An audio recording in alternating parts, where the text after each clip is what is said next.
Father Heyer, John Christian Frederick Heyer మరి తండ్రి గారు, ఆయన సువార్త నిమిత్తము భారతదేశంలో ముఖ్యంగా గుంటూరు ప్రాంతంలో ఆయన అడుగు పెట్టడం జరిగింది. కాబట్టి జూలై 31 అది గాస్పల్ డే. దానికి సమీపముగా ఉన్నటువంటి ఆదివారాన్ని గాస్పల్ సండేగా మనం ఆచరిస్తాం.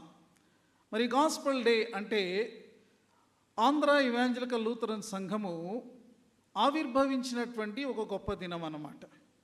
ఆ దినాన్ని బట్టి ఈ దినము మనము ఇక్కడ దేవునిని ఆరాధించుకోగలుగుతున్నాము.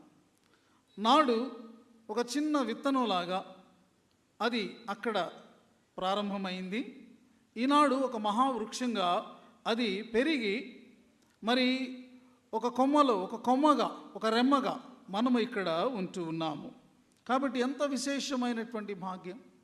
అందుకే ఇన్నాళ్ళు మాకు సాయమై ఈ ముందుకు కూడా మమ్మల్ని నడిపించు దేవా. ఇప్పటి వరకు మమ్మల్ని కాపాడావు, మమ్మల్ని రక్షించావు, పాపశాపములను మమ్మల్ని విమోచించావు. ఇదిగో ఈరోజు మేము మీ బిడ్డలమయ్యాం. విశాలమైనటువంటి మీ మందిరంలో మేము మా హృదయములను విప్పి ఎంతో స్వేచ్ఛగా, మా కంఠములను విప్పి ఎంతో గంభీరముగా మిమ్మల్ని స్తుతిస్తూ మేము ఆరాధించుకోగలుగుతున్నాం. ఎంత గొప్ప భాగ్యం. మాకు దేవుడు దొరికాడు. ఒకప్పుడు ఆ దేవుని గురించి తెలియని వారిగా మా పితరులు అంధకారంలో, మూఢాచారాలలో అణగదొక్కబడిన వారుగా, అనేకమైనటువంటి మరి ఆ సమస్యలకు గురి అవుతున్నటువంటి వారుగా వారు ఉన్నారు. కానీ ఈనాడు మేము ఎంతగా దీవించబడ్డాము, ఆశీర్వదించబడ్డాము, స్వాతంత్రములను కలిగినటువంటి వారముగా ఉన్నాము అని మనము దేవుణ్ణి స్తుతించే ఒక విశేషమైనటువంటి దినము. మనకు బర్త్డే ఎంతో ఇంపార్టెంట్, చాలా మరి దానిని ప్రాముఖ్యంగా బిడ్డలైతే ఇంకా ఎంతో సంబరంగా సంతోషంగా చేసుకుంటారు. మరి ఆంధ్ర ఇవాంజలికల్ లూథరన్ సంఘం ఒక మహా గొప్ప సంతోషకరమైనటువంటి విధానంలో ఈ యొక్క సంఘటన జ్ఞాపకం చేసుకోవాలి. ఎందుకంటే that is the birthday of the church, Andhra evangelical Lutheran church. ప్రియమైనటువంటి వారులారా, ఈ విశేషాల్లోనికి మనం వెళ్ళక మునుపు ఒక వాక్యాన్ని మనము చదివి ప్రార్థన చేసుకుని మనం ధ్యానంలోనికి మనం వెళ్దాం. ప్రవక్త ఇర్మియా గ్రంథం 23వ అధ్యాయం 29వ వచనాన్ని మనం చదువుకుందాం. ప్రవక్త ఇర్మియా గ్రంథము 23వ అధ్యాయం 29వ వచనం. నా మాట అగ్ని వంటిది కాదా, బండను బద్దలు చేయు సుత్తె వంటిది కాదా.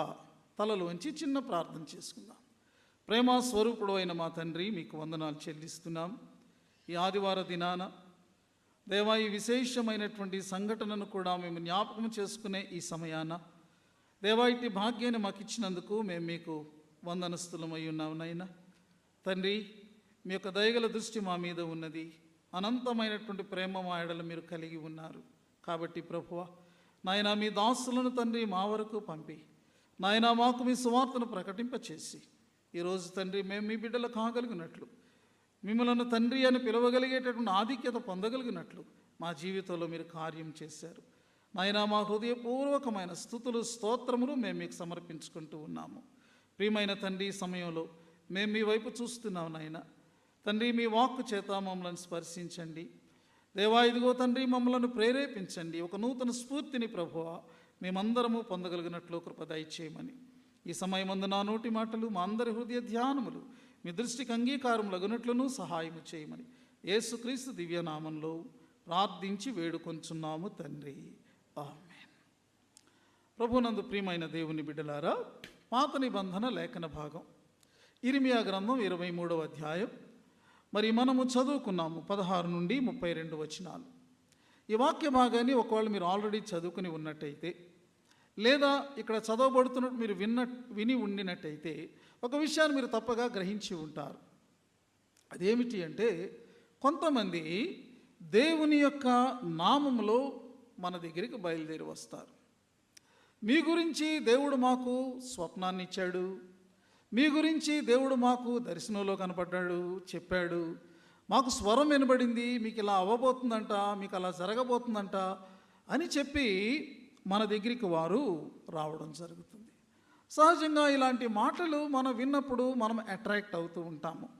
ఓహో, నా గురించి దేవుడు వాళ్ళకి బయలుపరిచారేమో అని చెప్పి వారి మాటలు నమ్మడం, వారిని వెంబడించడం, మరి వారిని మనము చాలా ప్రాముఖ్యంగా ఎంచడం అనేటటువంటివి జరుగుతూ ఉంటాయి. అయితే నిజంగానే ఆ మాటలు దేవుని మాటలా? నిజంగానే వారు దేవుని చేత మన వద్దకు పంపబడినటువంటి వారా?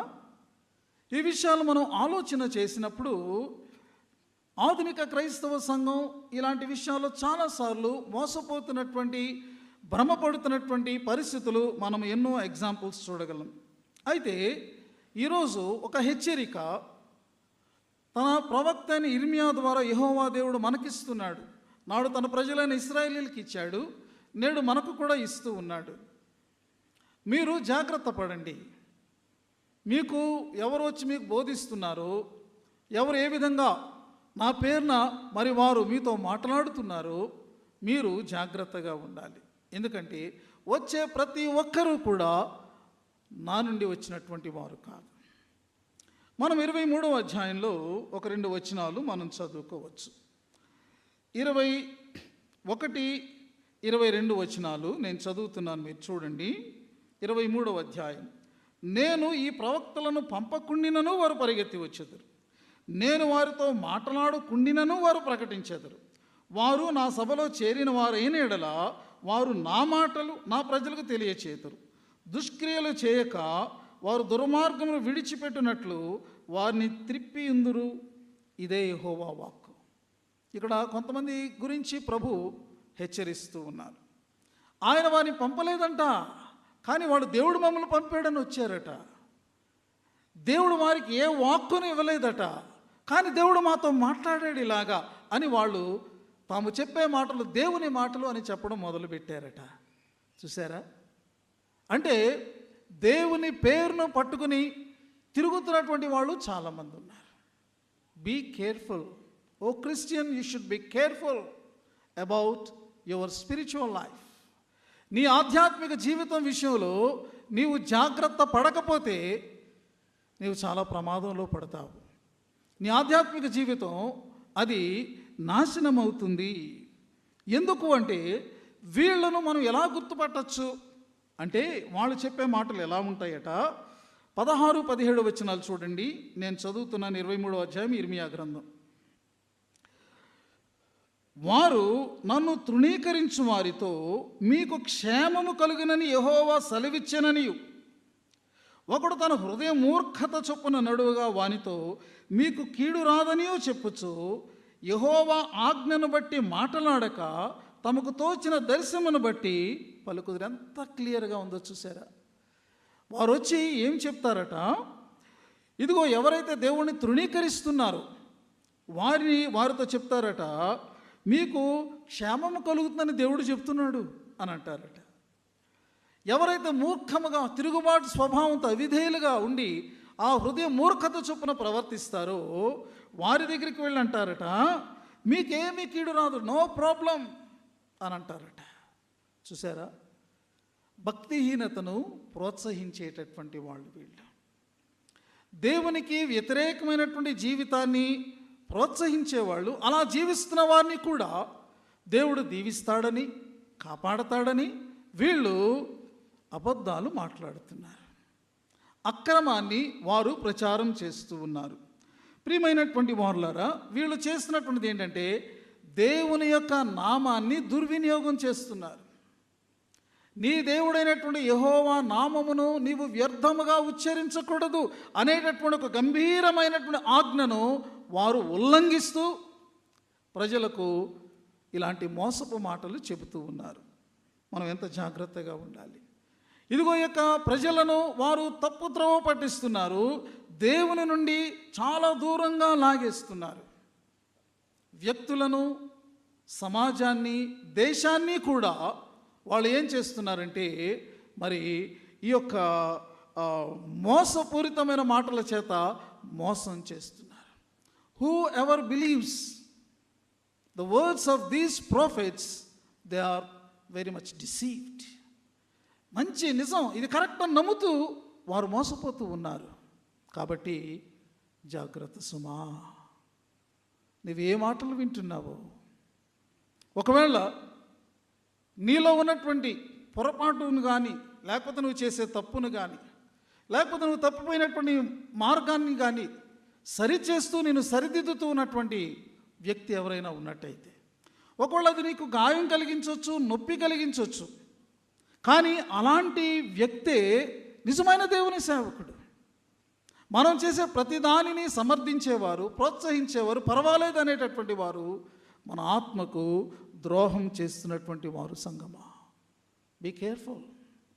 ఈరోజు ఎంతమంది పుట్టగొడుగులాగా లేచిపోయారు.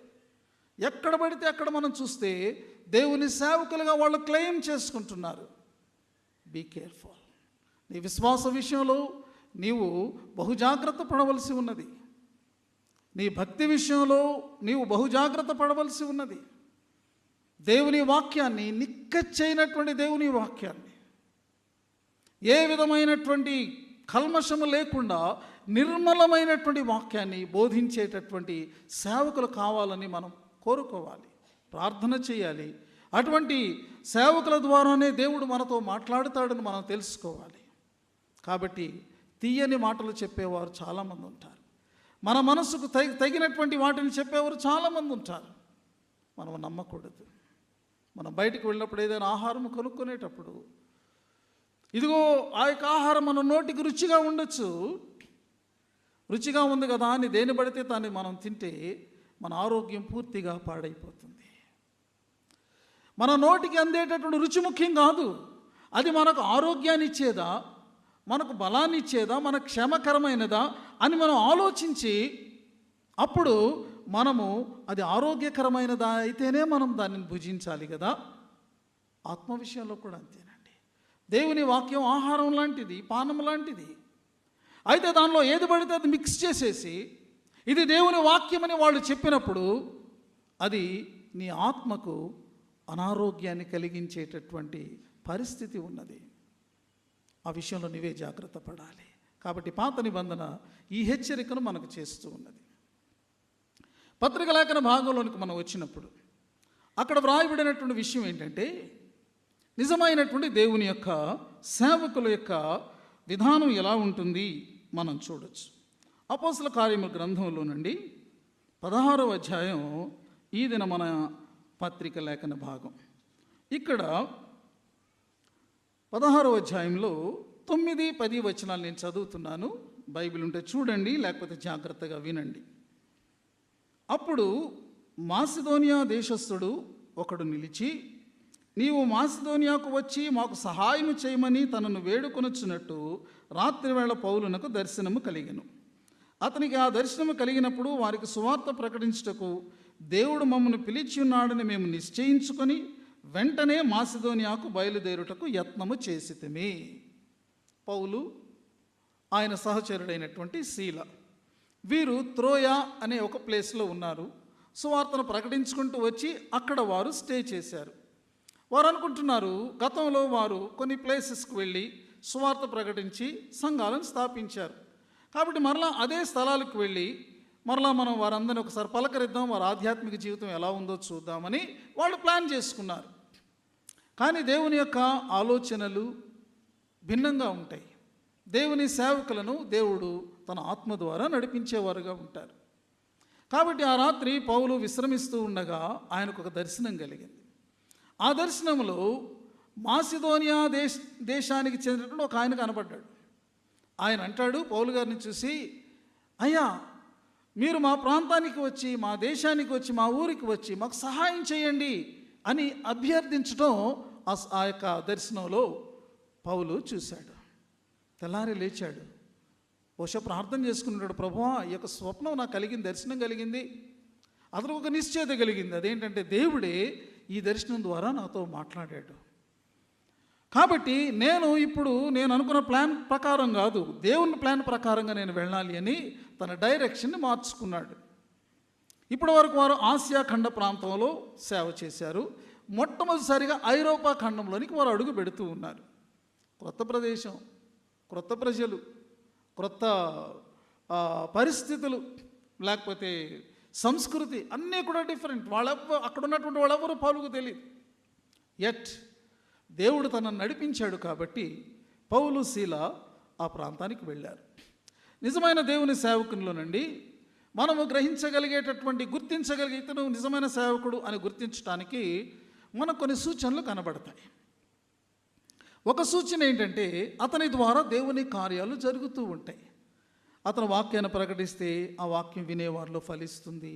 అతను ప్రార్థన చేస్తే ఆ ప్రార్థన ఫలం వారు అందుకుంటారు. ఈ విధమైనటువంటి మరి దేవుని కార్యములు అతనిలో కనబడతాయి. ఈ ఫిలిప్పీ పట్టణంలో ఒక అమ్మాయి ఉంది. ఆ అమ్మాయి యజమానులకు ఆమె చాలా లాభసాధనంగా ఉంది.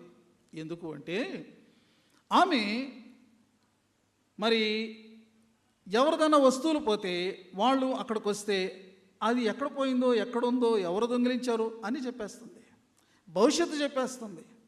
ఈ రీతిగా ప్రజలకు చాలా రకాలైనటువంటి ఈ వారికి తెలియనివన్నీ కూడా ఈమె చెబుతూ ఉంది.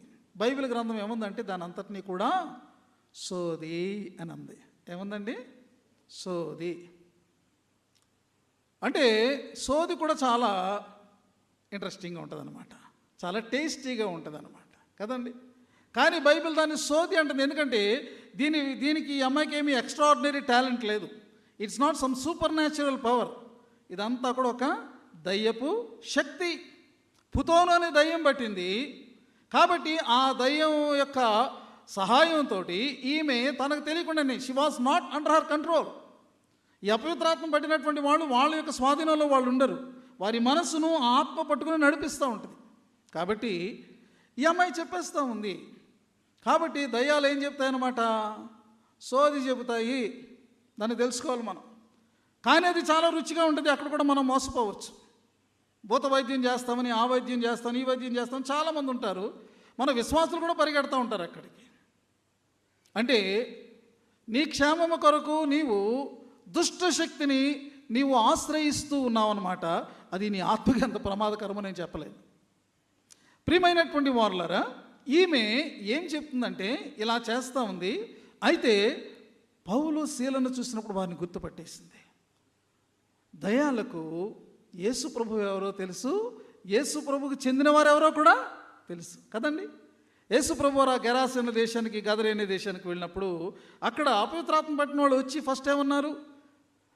నజరేయుడైన యేసు, నీవు దేవుని కుమారుడు, మాతో నీకేంటి పని, సర్వోన్నతిని కుమారుడైన యేసు. Then you. ఇక్కడ ఏమంటున్నారు? ఇక్కడ ఏమంటుంది ఈ యొక్క అమ్మాయి?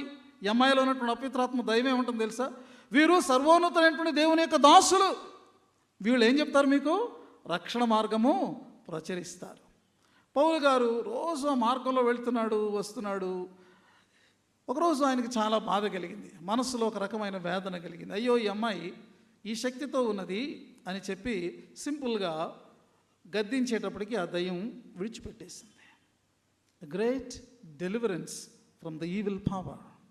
యేసు నామములో ఆ యొక్క దుష్ట శక్తి ప్రభావం నుండి, ఆ దయ్యము నుండి ఆమె విడుదల పొందింది. చూసారా?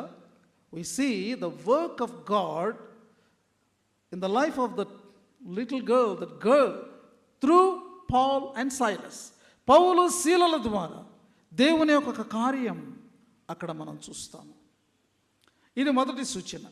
రెండవ సూచన ఏంటో చెప్పమంటారు? ఇలాగా గొప్ప మేలు ఆ అమ్మాయి కలిగితే వారి యజమానులు దాన్ని గొప్ప నష్టంగా ఎంచుకున్నారు. ఎందుకంటే ఇప్పటి నుంచి ఈ అమ్మాయి ఏమీ చెప్పలేదు, ఎవరో చేదడిగినా ఏం చెప్పలేదు.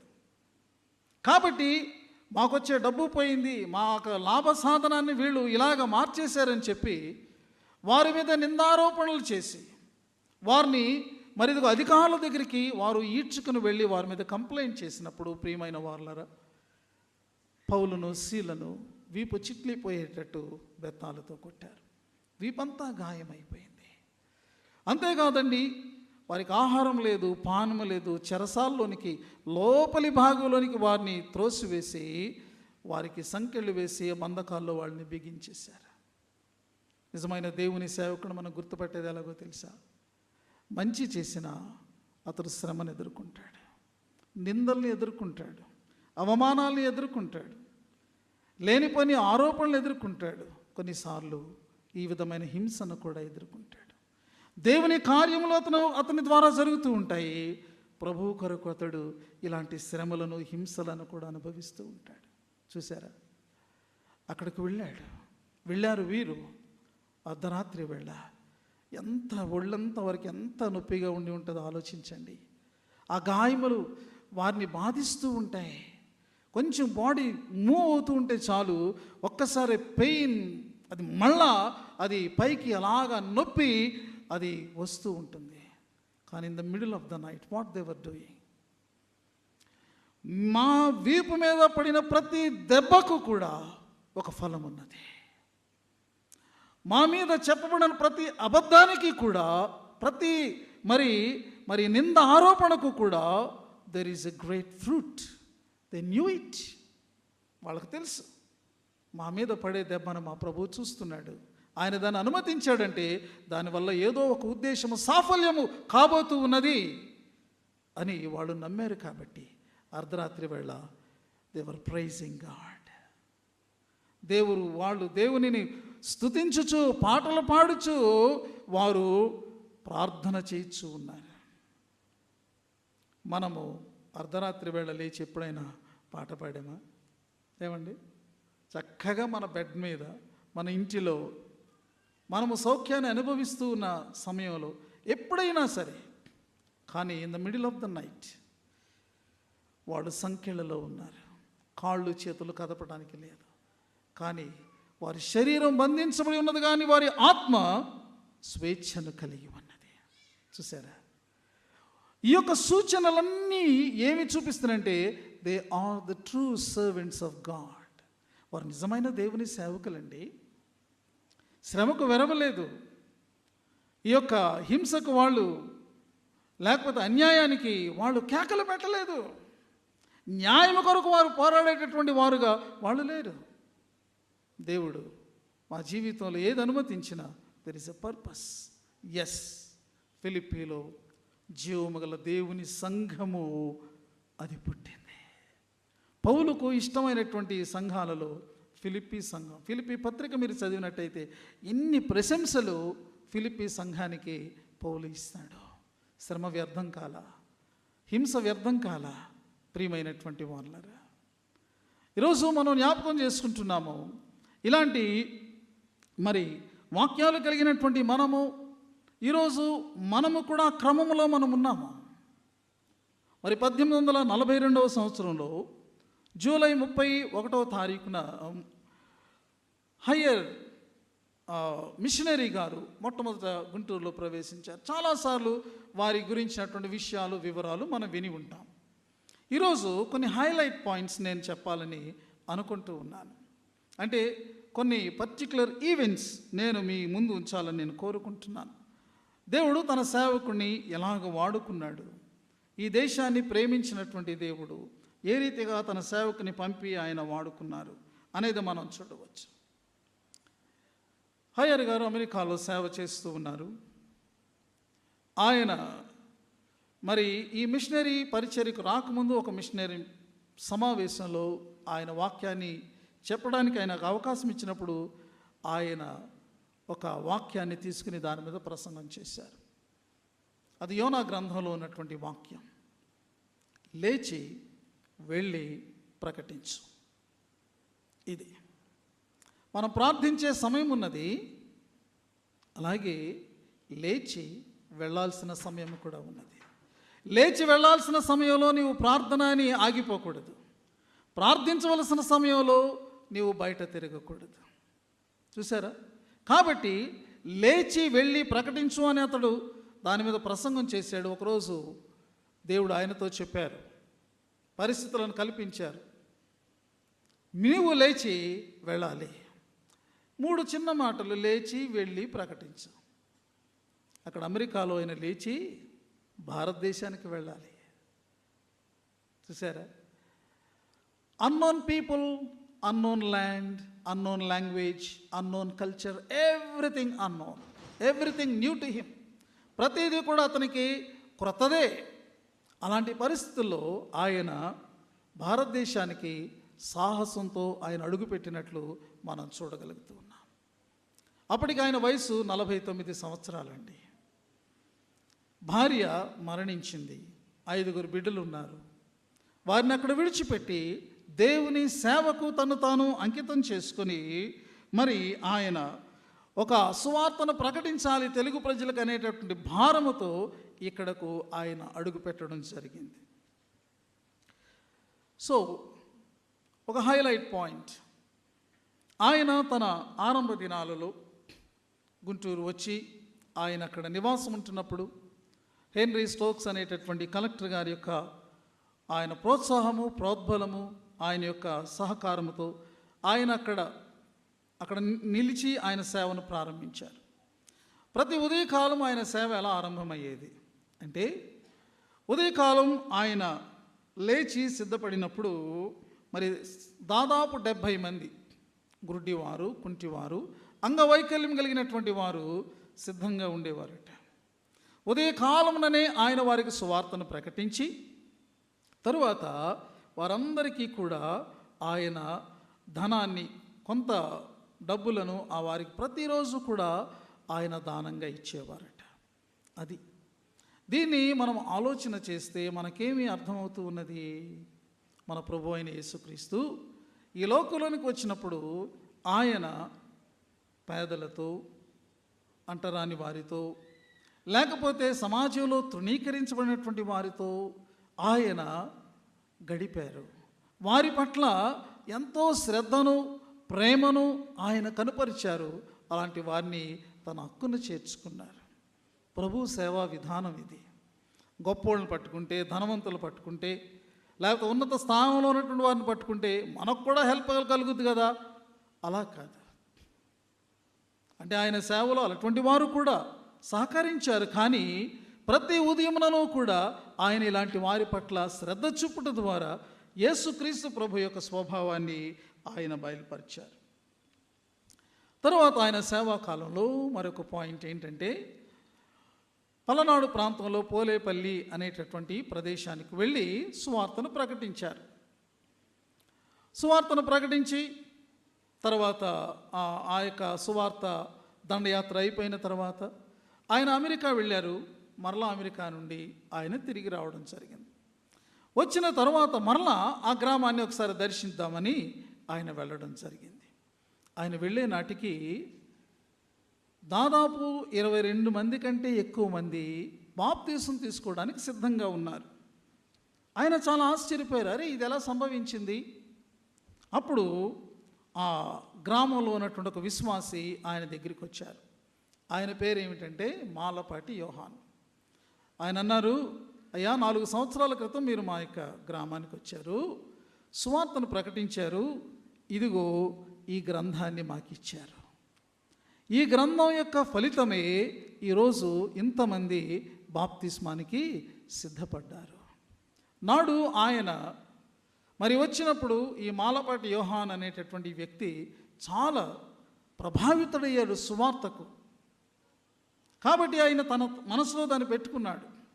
హైర్ దొరగారు వెళ్ళిపోయిన తర్వాత ఈయన యేసుక్రీస్తును స్వరక్షకునిగా అంగీకరించి మరొక మిషనరీ గారు ఉంటే ఆయన దగ్గరికి వెళ్ళి బాప్తిసం తీసుకున్నాడు. తన గ్రామానికి వచ్చి ఆయన గ్రామమంతా సువార్తను ప్రకటించాడు.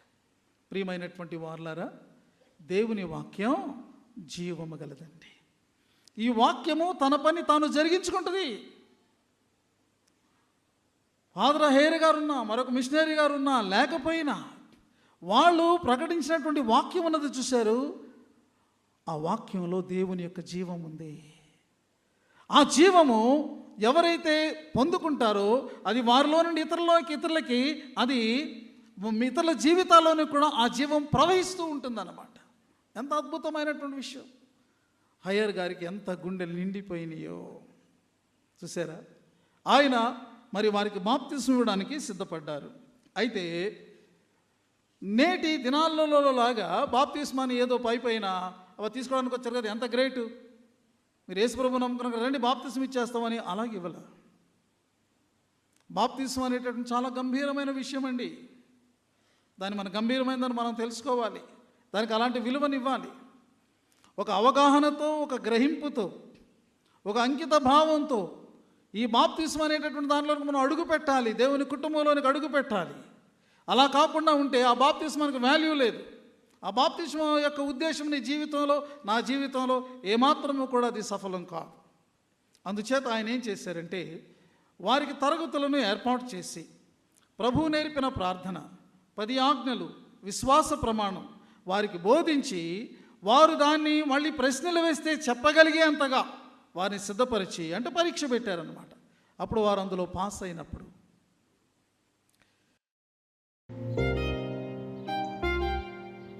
This Rakhi, give your siblings what their heart wants. ఇంకా అక్కడతో ఆగలేదు ఆయన.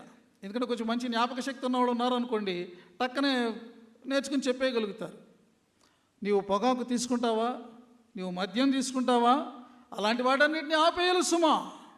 ఎందుకంటే బాప్తిస్మం తీసుకున్న మరుక్షణం నుండి నీవు పవిత్రంగా, పరిశుద్ధంగా దేవుని బిడ్డగా జీవించాలి. దేవుని బిడ్డగా జీవించాలన్నట్లయితే ఈ అలవాట్లన్నీ ఉన్నట్టయితే అవి నీకు బాప్తిస్మానికి నువ్వు అర్హుడవు కాదు అని చెప్పి ఆ రీతిగా వారిని సిద్ధపరిచి, ప్రియమైన వార్లరా, వారికి బాప్తిస్మం ఇవ్వడం జరిగింది. చూసారా ఎంత క్రమమైన విధానం. నాడు ఫాదర్ హయ్యర్ గారు పెట్టినటువంటి విధానాన్ని నేడు లూథరన్ సంఘంలో కూడా మనము అనుసరిస్తూ ఉన్నాం. ఆ గ్రహింపు లేకుండా బాప్తిస్మం తీసుకొనకూడదు. ఒకళ్ళు మనం తీసుకున్నా ఇప్పుడు మనం ఇప్పుడైనా గ్రహించుకొని దానికి తగినట్టుగా మనం జీవించవలసినటువంటి అవసరత ఉన్నది. మరొక హైలైట్ పాయింట్, అదే సమయంలో ఆయన అక్కడ ఈ కార్యక్రమం ముగించుకుని వెళ్తుంటే ఒక స్త్రీ పరిగెత్తుకుని ఆయన దగ్గరికి వచ్చింది. అయ్యా, నేను యేసు ప్రభువుని నమ్మానండి, కాబట్టి నేను ఆదివారం పని చేయడం మానేశా. ఆదివారం పనికి వెళ్ళను, ఎందుకంటే అది విశ్రాంతి దినం, ఆరాధన దినం అని ప్రభువు చెప్పాడు కదా, మానేశా. నేను నా బిడ్డలు ఇరువురు బాప్తిస్మం తీసుకోవాలని అనుకుంటున్నా, కానీ నా యొక్క భర్త సువార్తను వ్యతిరేకించేవాడు, నన్ను ఏం చేయమంటారు అని ఆమె అడిగింది. హయ్యర్ గారి యొక్క జవాబు చాలా అద్భుతంగా ఉంది. ఆయన ఆమెతో సింపుల్గా, అమ్మ నువ్వు ప్రార్థన చేసుకో, దేవుడు నీకు టైం ఇస్తాడు, అప్పుడు నువ్వు బాప్తిస్మం తీసుకుందు, లేకపోతే అమ్మ ప్రార్థన చేద్దాం, నువ్వు ముందు బాప్తిస్మం తీసేసుకో, తర్వాత మీ ఆయన సంగతి చూసుకుందాంలే అని ఇలాంటి మాటలు చెప్పాల. ఆయన ఏం చెప్పారో తెలుసా? అమ్మ, ఇదిగో నీ కుటుంబంలో సమాధానం కోసం తాత్కాలికంగా బాప్తిస్మాని వాయిదావే. అయితే నువ్వేం చేయాలో తెలుసా? నువ్వు క్రైస్తవురాలిగా నీ భర్త ముందు జీవించు. నీ యొక్క భర్తను నీ విశ్వాసము ద్వారా నీవు గెలుచుకో.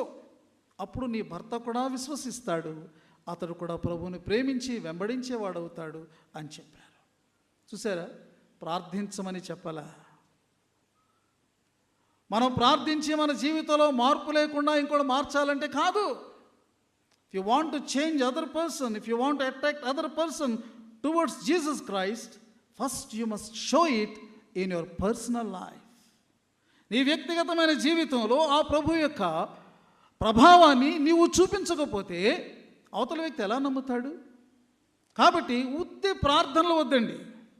జీవితంలో వాక్యానుసారమైనటువంటి వాక్యాచరణ కలిగినటువంటి మార్పు మనము చూపించగలగాలి. సంగమా విశ్వాసులారా, ఆయన అక్కడి నుంచి వెళ్ళేలోగానే, కొద్ది దినాల్లోగానే ఏం జరిగిందో తెలుసా? ఆ స్త్రీ ఇప్పుడు తన బిడ్డలతో తన భర్తతో తిరిగి వచ్చింది. అయ్యా, కుటుంబం అంతా సిద్ధంగా ఉన్నాం, నా భర్త కూడా ప్రభువుని నమ్మాడు, మీరు బాప్తిస్మం ఇవ్వండి. చూసారా ఎంత ఆ సలహా, ఆయన ఇచ్చినటువంటి సలహా, స్పిరిచువల్ గైడెన్స్ ఎలాంటి గొప్ప మార్పును కలిగించిందో. ప్రియమైనటువంటి వారలారా, ఇంకా చాలా పాయింట్లు ఉన్నాయి కానీ నేను అన్నీ చెప్పను, ఇంకొకటి మాత్రం నేను చెప్తాను. ఇంకా చాలా గొప్ప విషయాలు ఆయన జీవితంలో, కొన్ని విషయాల్లోనే మనం నేను నేర్చుకోగలుగుతున్నామంటే అసలు ఆయన గురించి మొత్తం చరిత్ర మనం తెలుసుకుంటే, ఆయన టోటల్గా తన సేవను ముగించుకొని ఆయన బ్యాక్ టు అమెరికా వెళ్తున్నారు. ఒక ఓడలో వెళ్తూ ఉండగా ఆయన ఒక సన్నివేశాన్ని చూశారు. ఆ యొక్క ఓడలో ఒక పిల్లవాడు ఉన్నాడు. తల్లిదండ్రులు ఆ పిల్లవాడిని వదిలేశారు. వాడు బహుశా ఆ ఓడలో పనిచేయడానికి కుదిరేయడేమో, కానీ వాడు ఎంతో దయనీయమైన స్థితిలో దిక్కులేని వాడుగా ఉన్నాడు. ఆ ఓడ కెప్టెన్ ఒకసారి తాడుతో ఆ బిడ్డను, ఆ పిల్లవాడిని కొడతం చూశాడు. హయ్యర్ తండ్రి గారి హృదయం చాలా బాధపడింది.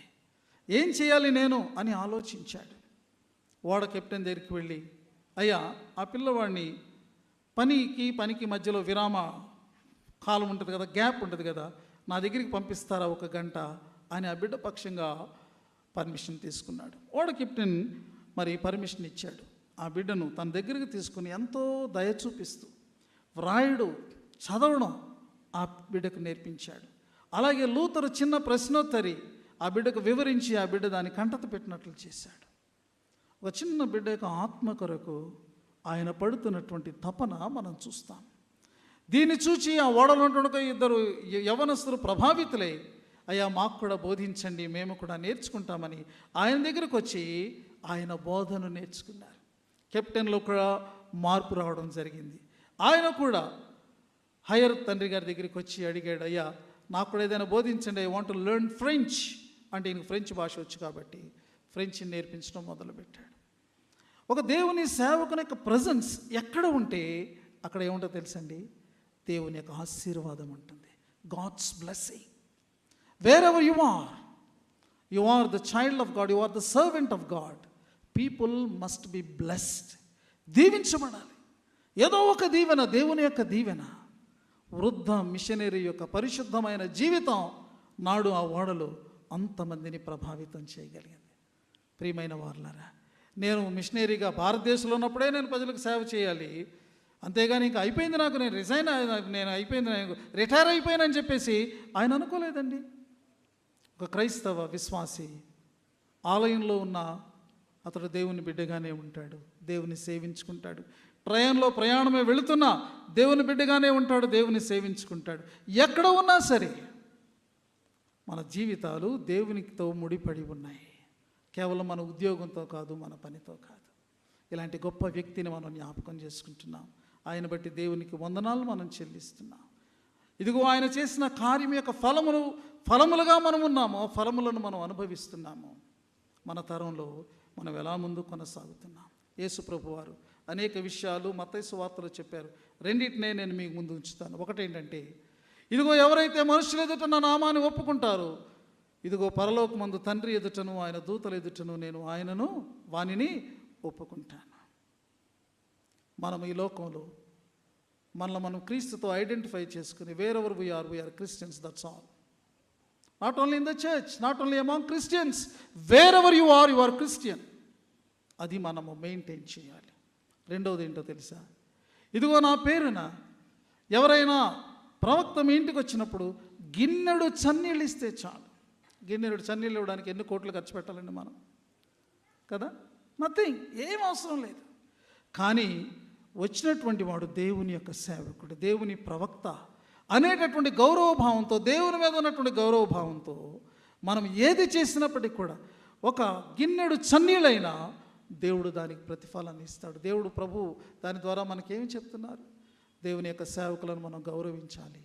ఆయన సేవలో పాటుపడేటటువంటి వారికి మనం సహకరించాలి. ఇదిగో ఎంతోమంది కొండలలో, కోనలలో, లోయలలో మరి వారు దేవుని కొరకు శ్రమిస్తూ ఉన్నారండి. ఇదిగో హింసలకు లోనవుతూ ఉన్నారు. ప్రాణాలను కూడా వాళ్ళు లెక్క చేయకుండా వాళ్ళు సేవలో కొనసాగుతూ ఉన్నారు. We should pray for them, we must respect them, we must help them. ఇదిగో ఈ స్ఫూర్తితో మనము దేవుని యొక్క విశ్వాసంలో ముందు కొనసాగిపోదాం. పరిశుద్ధాత్మ దేవుడటి కృప మనందరికీ మెండుగా అనుగ్రహించునుగాక. అందరము లేచి నిలిచి ప్రభు సన్నిధిలో ఒక్క నిమిషం మనం కళ్ళు మూసుకొని ప్రార్థన చేసుకుందాం. ఇది వ్యక్తిగతమైనటువంటి ప్రార్థనా సమయం. ఇప్పటి వరకు దేవుడు మనతో మాట్లాడారండి. ఇవి దేవుని మాటలు. మనము ఎవరిని నమ్ముతున్నాము? ప్రతి అబద్ధాన్ని అది మనకు సరిపోయింది, తీయగా ఉందని నమ్ముతున్నామా? మన ఆత్మలకు ఎంతో చేటు. నిజమైన దేవుని యొక్క సేవకుల ద్వారా ప్రకటించబడే వాక్కునే మనం నమ్మాలి. మన ఆత్మల క్షేమం కోరినటువంటి వారు మనల్ని సరిచేస్తారు. దేవుని సేవకులను మనం గుర్తుపట్టవచ్చు. దేవుని కార్యములు వారి ద్వారా జరుగుతూ ఉంటాయి. ఈరోజు మనం ఇక్కడ ఉన్నాము. ఒక భక్తుని యొక్క విధేయతా జీవితం దీని అంతటికీ కారణం. ఆయన పేరు హయ్యర్. ప్రభునామాన్ని ఒప్పుకుందాం. ప్రభు సేవలో కొనసాగుతున్నటువంటి వారికి మన సంపూర్ణమైనటువంటి సహకారాన్ని మనం అందిద్దాం. ఈరోజు ప్రభు నీతో మాట్లాడినట్టు ప్రియమైన విశ్వాసి, నీవు దేవుని సన్నిధిలో నీ కొరతను బట్టి ఆయన కృపను కోరుకోగలవా?